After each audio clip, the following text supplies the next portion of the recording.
Evet, önümdeki kaynaklara şöyle bir bakıyorum da gündemimiz gerçekten çok sıcak. Will Trent. Kesinlikle. Özellikle de dün gece yayınlanan yeni sezon premieriyle. Aynen öyle. Karin Slaughter'ın çok satan romanlarından uyarlanan bu ABC's yapımı zaten izleyicilerden aldığı o yüksek puanlarla radarımızdaydı. Ama asıl bomba dediğin gibi dördüncü sezonun daha dün gece yayınlanmış olması. Hı hı. Elimizdeki Collider, Riotous, TV Line gibi platformların sıcağı sıcağına eleştirileri var. Bir de başrol oyuncusu Ramon Rodriguez'le yapılmış bir söyleşi. Evet, onu okudum. Çok ilginç detaylar var. Değil mi? Bütün bu kaynaklar sezonu cesur, düşündürücü ve heyecan verici gibi iddialı kelimelerle tanımlıyor. Bizim amacımız da bugün bu sıfatların altını biraz doldurmak. Hadi bakalım. Pekala, o zaman konuya girelim. Belki diziyi hiç izlememiş olanlar vardır. Onlar için çok kısa bir özet geçelim mi? Olur, iyi olur. Umda terk edilmiş bir GBI ajanı. Yani Georgia Soruşturma Bürosu'nda özel ajan. Ve hayatı boyunca yaşadığı o zorluklar ona vakaları çözmede eşsiz bir bakış açısı kazandırmış. Kesinlikle. Şimdi de bu yeteneğini kimsenin kendisi gibi bir kenara atılmamasını sağlamak için kullanıyor. Kısaca bu. Çok iyi özet. Şimdi geçen sezonun finalini hatırlarsak, yani izleyiciler resmen bir sürü soruyla kala kaldı. Amanda vurulmuştu, Orwood'un sağlık durumu belirsizdi. Ve tabii ki Angie'nin hamilelik bombası. Ah evet, en önemlisi oydu. Angie, Seth'ten hamile olduğunu açıklamıştı. Normalde bir dizi bu gerilimi sonuna kadar sömürürdü ama kaynaklarda senin de gördüğün gibi Will Trent burada çok riskli bir hamle yapıyor. Kesinlikle öyle. Dizi tam 5 aylık bir zaman atlamasıyla başlıyor. 5 ay. Evet, 5 ay. İlk başta insan şey diyor. Ne yani? O kadar beklediğimiz sorular bu kadar çabuk mu cevaplanacak? Ama aslında bu çok daha zekice bir hamle. Nasıl yani? Şöyle ki, bu sayede dizi, geçen sezonun o ağır dramatik yükünü sırtından atıp hemen yeni hikayesine odaklanabiliyor.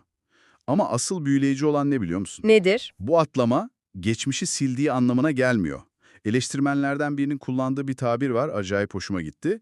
Bu sezon, daha önce olan her şeyin düşünceli bir birikimi gibi hissettiriyor diyor. Oo, çok iyi tanım. Değil mi? Yani hiçbir şey unutulmamış, hiçbir yara izi, hiçbir travma.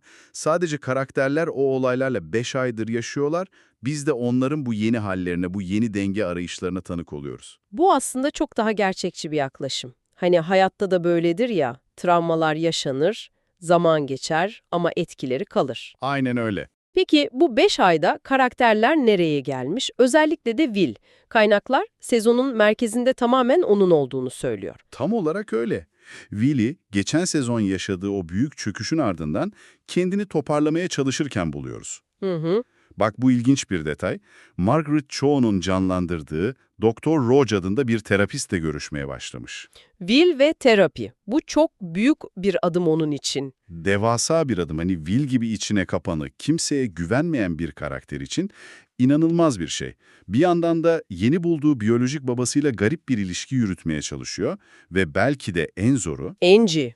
evet, hayatının aşkı Angie'nin başka bir adamla yeni bir hayat kurmasını uzaktan izliyor. Yani bir denge kurmaya çalışıyor ama tabii ki dizi buna izin vermiyor İşte tam burada işin rengi değişiyor. Çünkü Will hayatını bir düzene sokmaya çalışırken geçmişin en büyük hayaleti geri dönüyor. maalesef. Annesini öldüren ve bebek Will'i bir çöp tenekesine atan o seri katil James Halster. Hapisten kaçıyor. Bu her şeyi değiştirir. Değiştirmek ne kelime? Will'in o kurmaya çalıştığı kırılgan dengeyi resmen dinamitliyor. Karakterin temelini sarsıyor. Davadan alınıyor tabii ki kişisel bağlantısı yüzünden. Tabii ki. Resmi olarak alınıyor ama Will durur mu? Durmuyor. Onu hiç görmediğimiz kadar öfkeli ve çaresiz görüyoruz.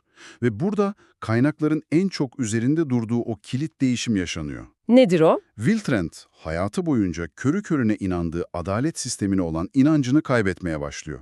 Bu çok ciddi bir şey çünkü o kurallara patolojik derecede titiz bağlılığıyla bilinen bir karakter. Aynen öyle. Bu onun için adeta bir kimlik krizi demek. Peki adalet sistemine bu kadar bağlı bir karakterin bu inancını yitirmesi ne demek? Yani bu durum onu daha tehlikeli, daha öngörülemez birine mi dönüştürür? Kesinlikle. Çünkü düşün, şimdiye kadar onu dizginleyen tek şey kurallardı.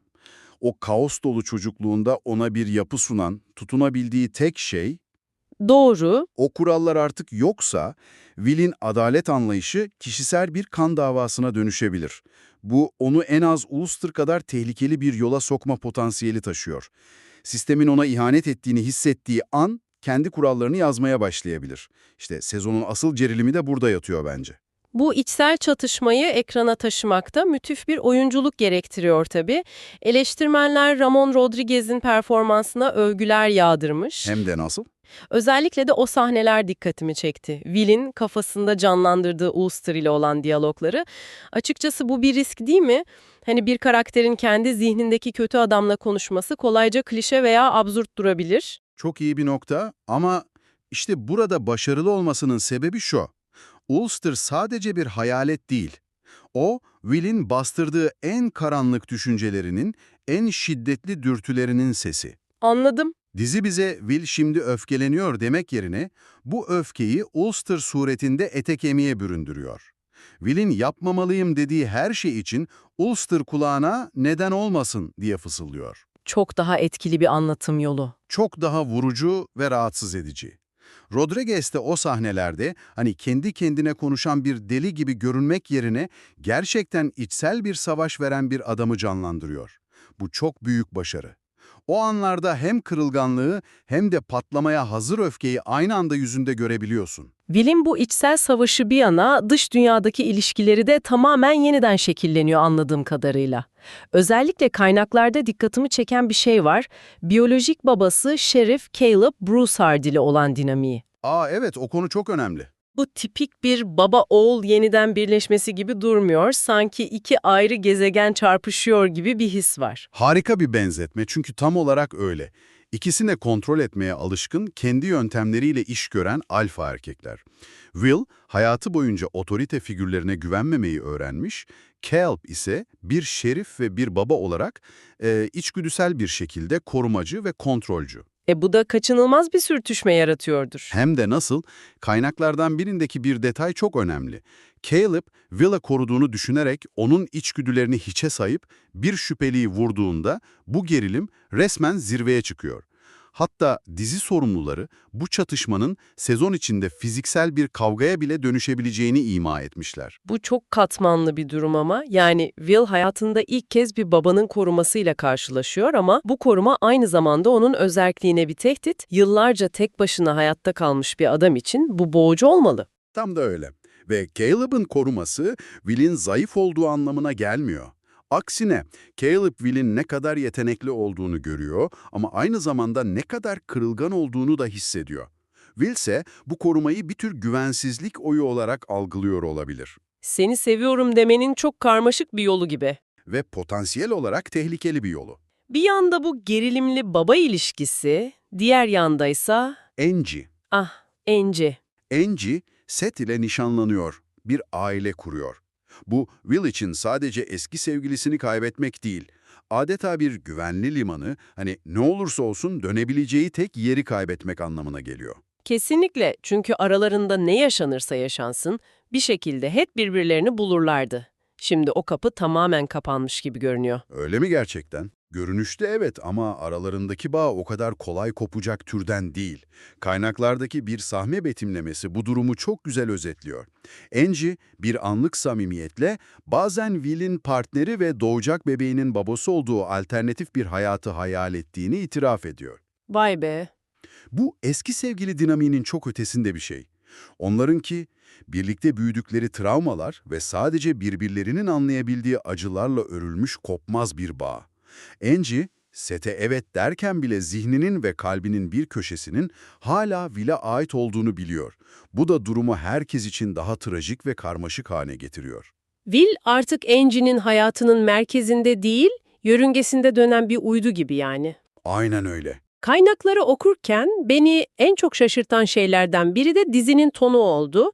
Bu kadar karanlık konuları, bu kadar travmatik geçmişleri işlerken aynı zamanda eleştirmenler tarafından televizyondaki en komik dizilerden biri olarak anılması. Bu nasıl oluyor? İşte bu dizinin sihirli formülü aslında. Eleştirmenler dizinin kahkahalarla acıyı dengelediğini söylüyor. Bu sayede izleyiciyi boğmuyor. Bu sezon bu dengeyi sağlayan iki önemli unsur var.